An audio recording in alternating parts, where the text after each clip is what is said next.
So Disney has been making dolls for years, and despite the manufacturing shift from Mattel to Hasbro in the 2010s, Disney is still making dolls, and as far as I know, their limited edition line of dolls has always been made in-house. So these dolls, which are the ones behind me, are usually made and released for a specific commemorative event, like an anniversary or a film release or something of that nature. The first one they did was in 2009, and it was of Snow White, and similar to the Snow White movie, it has since spawned many, many more in its line. These dolls fall under one of four major subcategories. So there's the heirloom dolls, the designer dolls, the Sax dolls, and the Parks dolls. To briefly run down what these four groups are, the first group are the heirloom dolls. These are the dolls you see behind me. They're the large 17-inch dolls, and they're the ones that people usually associate with Disney limited edition dolls.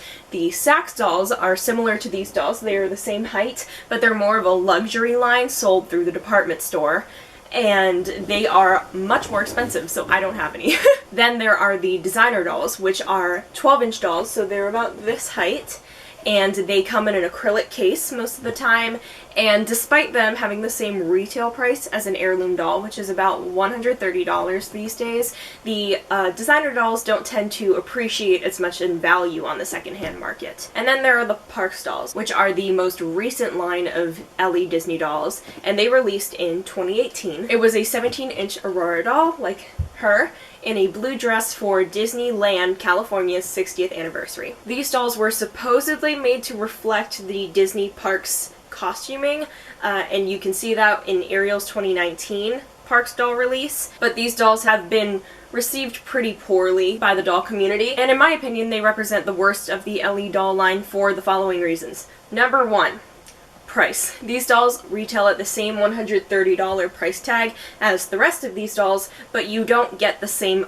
amount or quality of product. For example, when you buy one of these dolls, they come with a stand and a certificate of authenticity, as well as a display box. When you buy a Parks doll, they don't come with any of those things. So there's no stand, there is no certificate of authenticity. In fact, there is no edition number at all advertised on the box. You would have to go onto the Disney Store website where they tell you in the product description, and you just have to take their word for it. And they come in a plastic kind of cone-shaped display box that I think is supposed to represent a jewel for the Diamond Castle collection. Quality-wise, they lack the quality of the traditional limited edition dolls, because these dolls feature rhinestones and embroidery, and I mean, these days the quality has kind of come into question, but the Parks dolls are very similar to a Playline doll in terms of quality, so you get a lot of printed on details and puff paint, things like that, instead of the embroidery or the rhinestones. It seems like they're not really even sticking to their theme, because the 2019 Parks Aurora they released in the pink dress doesn't resemble her Parks costume, it's just a pink version of the blue 60th anniversary Aurora doll. For the reasons I mentioned, these dolls haven't been received very well, and that is kind of reflected in the sales of these dolls on the Disney website. On the Shop Disney website, these dolls decreased in price from their normal $130 price tag all the way down to about $37, and that's when the dolls finally sold out. And I think that's what those dolls are worth. There hasn't been a new Parks doll since 2019, and with the 50th anniversary of Disney World Florida coming up next month, and no Cinderella doll announcement in sight, I'm wondering if they're even doing any more Parks dolls at all. It's possible that Disney's retired this line of dolls altogether, and that's a shame, because I think this line could have been really, really cool. One of the reasons that they may be retiring the Parks line is because there probably isn't a huge market of people at the parks who want to lug around a 2-foot box like this.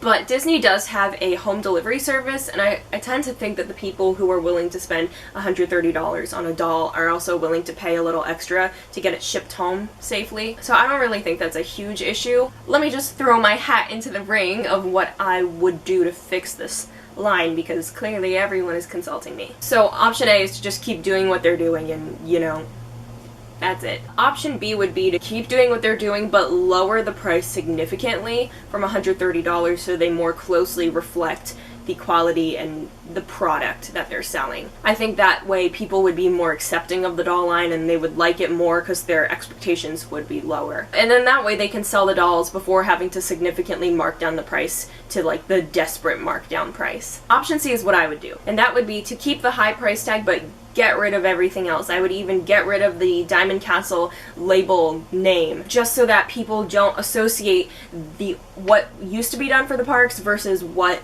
is now going to be done for the parks. I think the Disney Parks dolls should be more similar to these Heirloom dolls, in the same type of setups with the doll in the rectangular shaped boxes. Since these dolls are made for the parks, I think majority of the stock should be saved for parks merchandise and should be sold at the parks across the world. However, a small percentage could be sold on Shop Disney, but majority would be at the parks. And so when I would go to the Disney store back before they all closed, they would usually have like one doll for sale, and once they sold that doll, you know, that was it. They weren't going to get any more. So I think that there could be some shops around the Disney parks that could be like that, like at the hotel shops, maybe they only have one in their inventory, but then bigger stores like World of Disney at Disney Springs could have lots of dolls. But still, because these dolls are going to be sold at all the parks around the world, they are going to be a little bit hard to find. The main catch of these dolls is basically what Disney was doing before, and that is to highlight the parks costumes.